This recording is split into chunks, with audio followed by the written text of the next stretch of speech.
G'day punters and welcome to the Wild West. We're brought to you by Betfair Australia. And Crip, we have a cracking 3 black type race card to come this Saturday. So let's keep the review nice and short, hey? Yep, sounds good. It's there's a couple of 2-year-old events, so I reckon you can? You love your juveniles in there? Floor today, like every other week. That's very good. Usually that's off air, those type of gags. Better way, good week for the lads at the Wild West. Miss Marietta, our first selection. It's nice when a map comes to fruition. Just see Mellerab missed the kick early on. I thought, what's going on here, you know? But Jade mustered through, found the top. It was actually a super effort to do that work early from Mellerab and still give a kick and run second as she did. But Miss Marietta got the job done for us early. And then we were both keen on race 8. I was crammed in each way, gave a nice kick.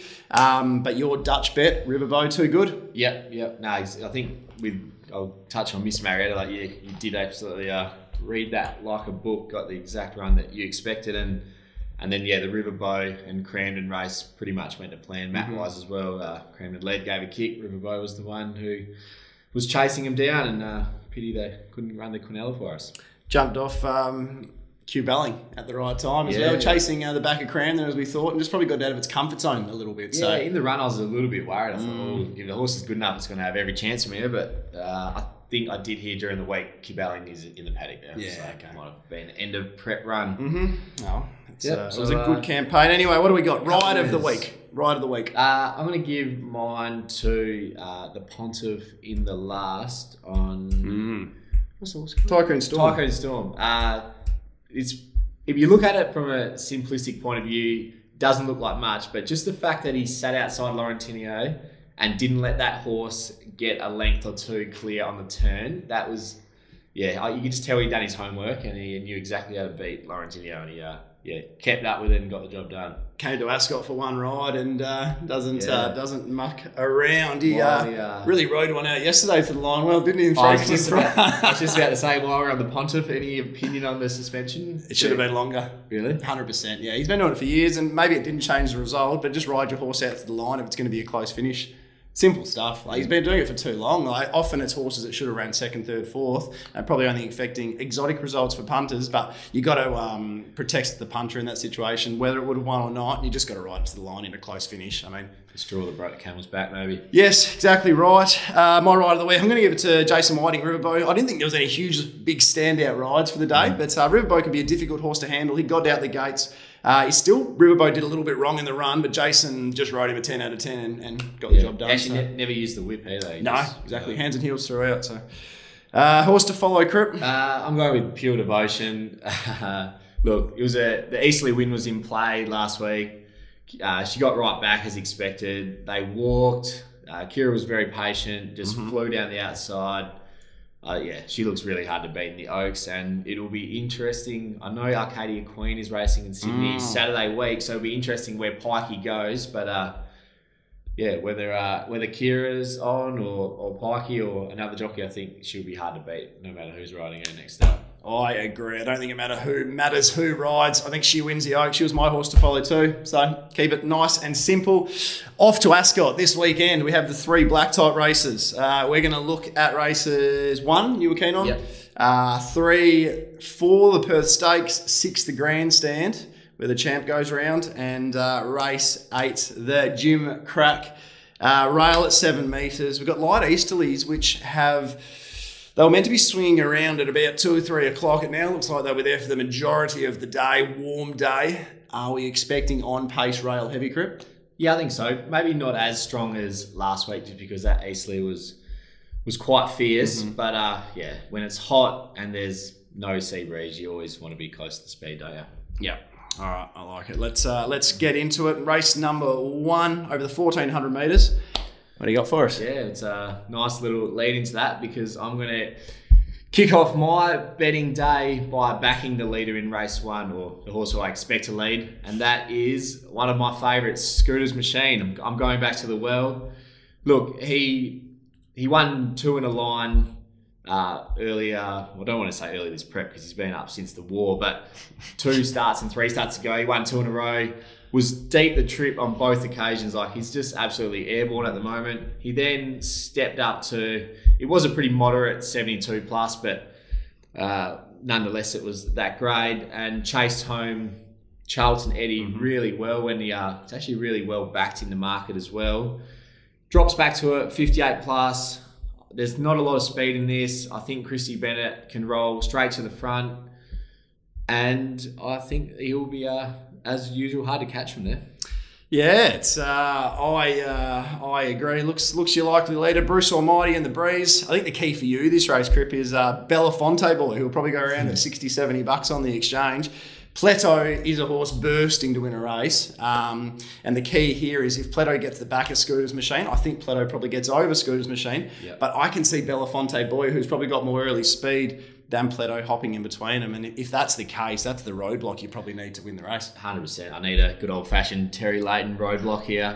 Like you said, if Pleto gets on the back of Scooter's Machine, I'm pretty much tearing my ticket up. But even from good draws this prep, she hasn't been able to find a spot close enough to the speed. So, yeah, like you said, three back the fence in a slowly run race on a leader's day at Ascot just might spell trouble. So, yeah, at the time of recording, Pleto's $1.95, Scooter's Machine $6. Huge respect for Pleto, but I think those prices are way too far apart. And I'm also, another one who I like is Bruce Almighty, but pretty happy to take him on this week. He's backing up for the second time in a row, and he's a horse that just out and out needs to draw probably 1, 2 or 3 because he improves lengths when he is on the rail. Yep, couldn't agree more. The gap between them is mad, really. Pleto at sub-even money with most of the agencies at the moment just looks crazy. So I was about 260, 360, and I was happy taking on Bruce too. So, I can see where you're coming from, Crip. Fingers crossed we can kick the day off to a flight. Yes, all right. Race number 3. Bigger field here. The 13 runners to go around over the 1,000 metres. I think now that I've broke my long-standing Brett Pope duck, I'm willing to go back to the well. I'm just gonna back him religiously now over the journey. Crip. Even picked up my pad for that one. I knew a good joke was coming. Plenty of speed in this race. I could list them all. Old Bailey, Secret Assault, Don's Legacy can kick up and lead. Excaro, first up, new trainer, Kira's on as well. Probably should have asked you before we started. If we got any mail there. Pink and Grey, plenty of speed on here. She's Enchanted.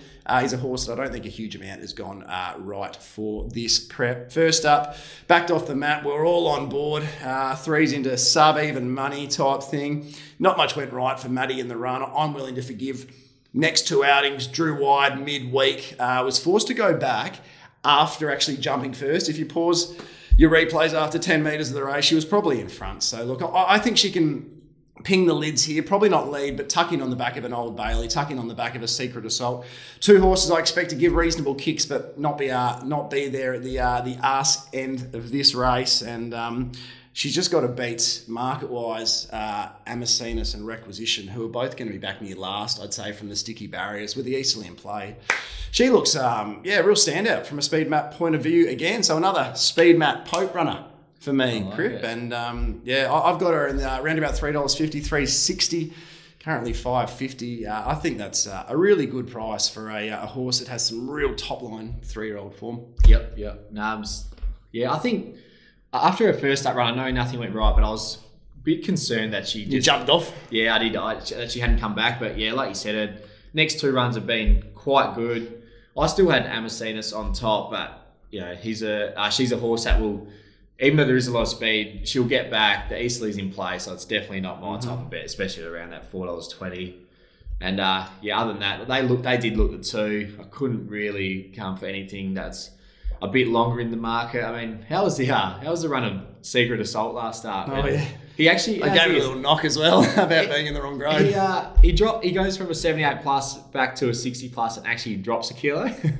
How's that? That's that gift. But I actually spoke to the trainer on Tuesday. Yeah, Kev trying to book the ride, and I said, "Geez, mate, you'd be hard to beat. Surely back to a 60 plus." And he said he goes, "Wherever that horse runs, he'd run well in a 78 plus, but it doesn't give me any added confidence, and it goes back to a 60 plus," which was interesting. Have I ever told you my Matt Prentice theory?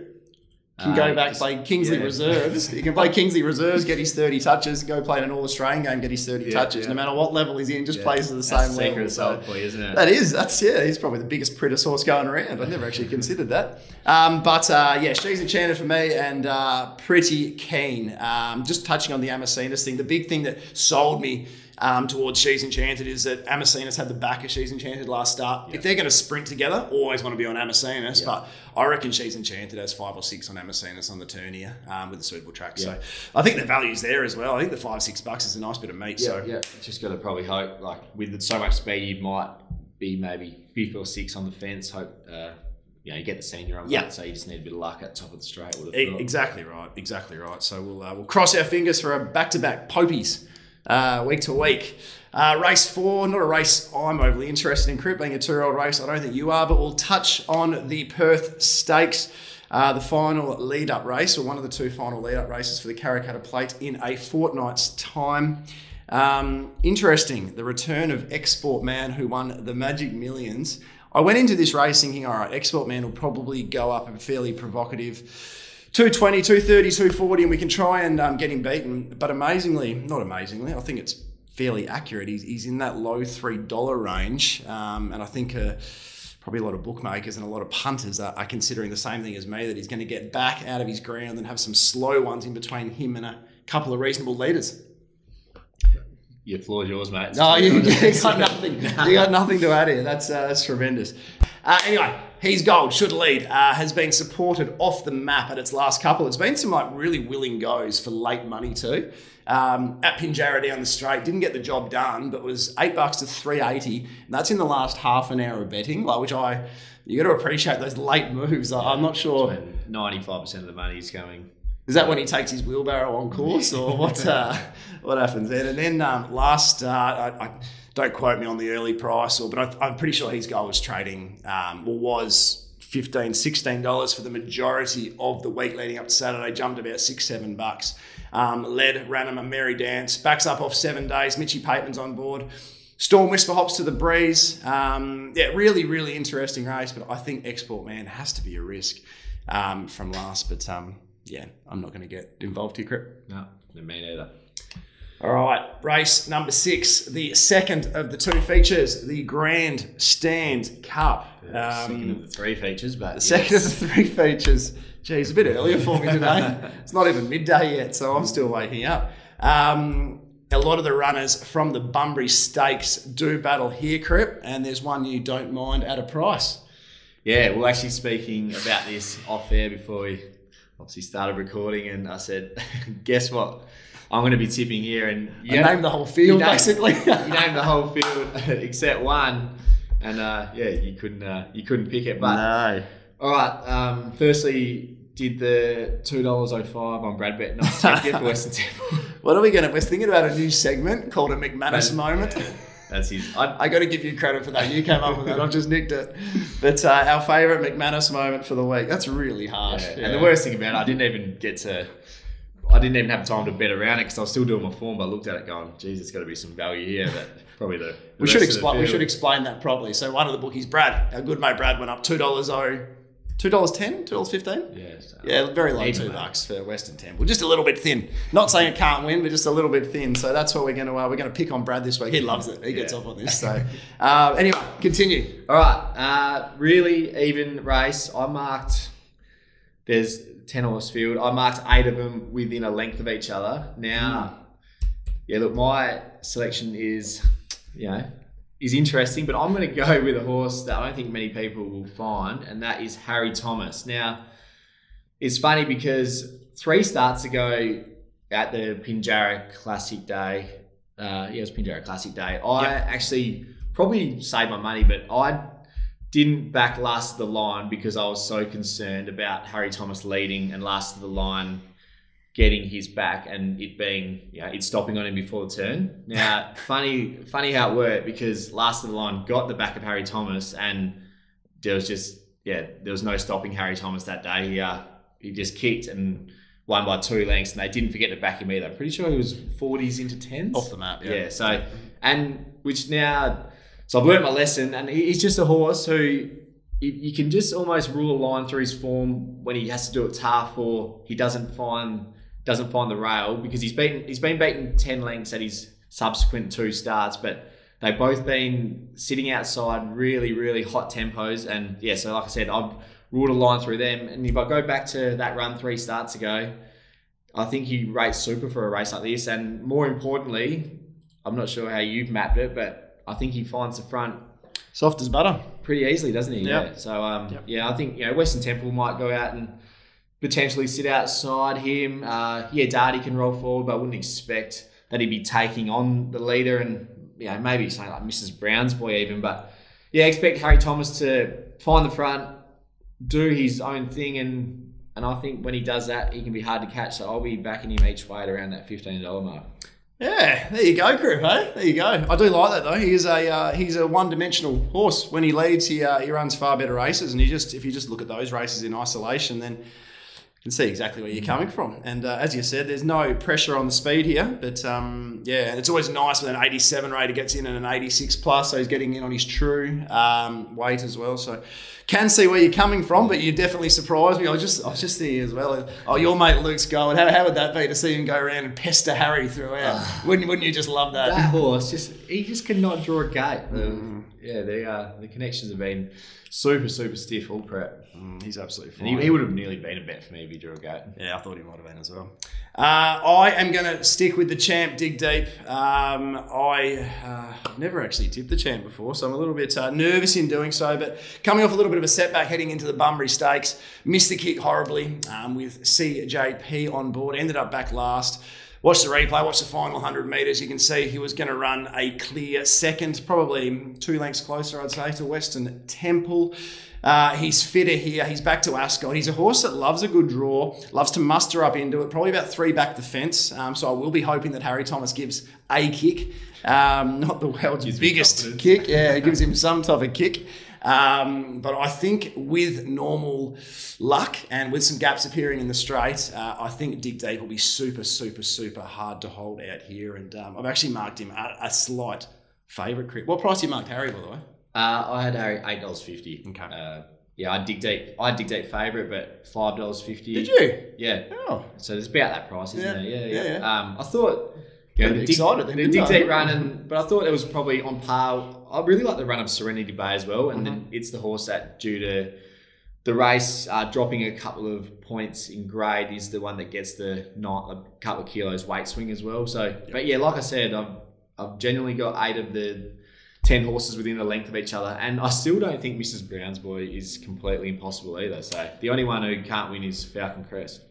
Yes, I agree with that. And the key for Dig Deep is probably not, he's hoping the Falcon Crest doesn't jump and hop in front of Dig Deep, and that's the back we're on. But that's probably exactly what you want to see for Harry Thomas, I'd suggest, because that would be a tremendous roadblock. But good luck to Kira as well. She's on Media Baron, who's flying. My big concern with Media Baron is being back last with the Easterly. It could be a difficult task to come from last and win on this Ascot track. But a rare occasion we're tipping different horses in the same race. Yeah. All right, Dig Deep wins for me and Harry Thomas each way for you. All right, we either look forward to next week or good luck. It might be a one-man show next week. I reckon I might need it. Race 8, the Gym Crack. Should I ask for your opinion here on the 2-year-old race? Or Go Kira. Just go for it, go Kira. Well, this is an intriguing race. This was my favourite race of the day to do the form for. This is the final lead-up race for the Karrakatta Plate. Ultimate Command looks your leader. Should ping the lids. Looks pretty reliable out of the barriers in all trials and all race situations. The one it's really short in the market, and Kira's picked up the ride. Great management. Dan, great stuff, mate. I'm sure it was all you that got this one, but Kira's picked up the ride on Pat's Got Sass, who's around about $3 across the traps at the moment. Now, I think most people will just say, all right, Pat's Got Sass will pop to the breeze here. I'm not sure that's necessarily a certainty, because Pat's Got Sass in trials and even in her initial race debut, she wasn't super fluent out of the machines. that race debut, a horse that led was called War Pipes. It had never settled closer than 5th or 6th in any trial or race. The horse that settled in 5th, and this might not seem like a big deal, is a horse called Kia, Mexican. I'm not really pronouncing that all that well. She had never settled closer than last in any race in her past, and she managed to settle 5th of 10. So what I'm trying to say is I think that debut race that Pat's Got Sass ran into, A, was extremely weak, and B, there was absolutely no speed in it, allowing Paul Harvey to motor up to the breeze. So I just think that Pat's Got Sass is a risk if it's good enough at this level. I think all of these win like she did last start, or maybe not all of them win like she did, but a lot of these win in pretty similar fashion to like she did last start. And then B, I do feel for Kira, because she could be on a bit of a hiding to nothing here if this horse doesn't step too cleanly, because there's a fair bit of speed drawn underneath her. So look, just saying all that, I've got to look to take on Pat's Got Sass. And there's a runner which I think has just been forgotten about by the market here. My name is in the ownership group, so there is a little bit. There is a little. Well, you know me, I'm usually negatively biased towards my horses. This would be the first time I've probably ever tipped anything I've owned in the past. But I think there's a fair bit of recency bias that's gone into this market. We're looking at horses like Pixie Chick, $7 from an Awkward Alley. Pat's Got Sass at $3 just because of that recent midweek victory. We're seeing Liwa, who got a 10 out of 10 from Carberry, very strong in the market. So I don't think the market's looking at the strength of the Magic Millions race and the $250,000 Magic Millions race. And for me, Be Optimistic was the run of that race. Jumping from 13, Jade had to work like buggery to get to the breeze. Was entitled to give up the ghost a long way from home. Every horse that sort of finished in the finish was in the finish that day, came from the back. She draws a barrier here. She can let the speed go around her, make the ones wider, do a bit of work if need be, can park on them. We've got a pretty big opinion of her, and I just think she's a crazy price at over $20, and very happy to be on each way. Crip. I like it. I like it. No. So again, what's Luke Kyle Fernie reckon? Yeah, we reckon we might have. Is he optimistic? Is it Kyle, his middle name, isn't it? Yeah. I just used a K. I never knew what the K stood for. No, there you go, Kyle. We're optimistic. Yeah, we think heading towards a Caracatta and size that she'll probably be a touch more suited over further. But I'm relatively keen that we can run a big race here, and you don't have to have much on it. The $20 plus Crip. So Be Optimistic each way. A very, very easy decision to have a punt on her here. Multi to dig deep. 100%. What do you get? 120 to 1. Terry Peters. Game over. All right. What's best? Look, by default, I'm going to have to go with Scooter's Machine to kick us off in race 1. Yourself? She's enchanted. Really like the map, and I think there's some meat at the $5-6 that's available as well, Crip. No, very good. All right, well, enough to keep us occupied anyway. We got a couple of win-only bets and a bit of value as well. So looking forward to Saturday now. The 1-1 pod this week has Mark Olmus on board, who is the ex-Sand Grouper and now Sky Racing presenter. So he's pretty smooth. So looking forward to listening to him. Cripsracing.com if you want to see more of my stuff. I've actually got I reckon my best of the week might be blue skates today at Pinjarra. I know it won't come out. Oh, wow. You can check if I like that. I was that. talking about or not. And look at that. You're giving one now, and the video's not going to go until after the race. I know, but is this going to be a situation where you message me and say, can you cut that out, mate? And might be an open bet too into the Carlton Blues tonight. You're the double, you reckon? Footy's back, and I'm going to put you. I'm going to put you on the spot here, but you'd never admit it on air, but away from the camera, Terry likes to think of himself as a bit of an AFL futures guru. There you go. What have you got for the listeners? What are you really hopping into? Is this where we're going? Well, stiff last year. First of all, I had three bets last year. Bet Paddy for the Brownlow. That didn't go too well. Bet Rowell, Rising Star. He was $1.01 before he injured himself. That was stiff. And I backed Josh Kennedy at $10-12 for the Coleman. He was into $1.80 and lost. So we're in form. You're due. Nat Fyfe will win the Brownlow medal. Yep. Liam Ryan, $4 All Australian. Okay. That's me. Yeah. That's me done this year. 2 bets. Boom. All in. Done. Look at that. What are you? I bleed navy blue, so I'm going to go Harry Mackay for the Coleman, $23. Theory, mate. Up and coming key forward in an improving side when his right hand man, Charlie Curnow, won't be playing for the first half of the year. I think they'll be kicking to Harry. Tell you what, you'll kick 7 tonight. You'll look like a hero when this comes out in the morning, won't you? People will be jumping in with $6. Nah, good stuff. All right, that'll do us for another week. Good luck on the punt over the weekend, and as always, gamble responsibly.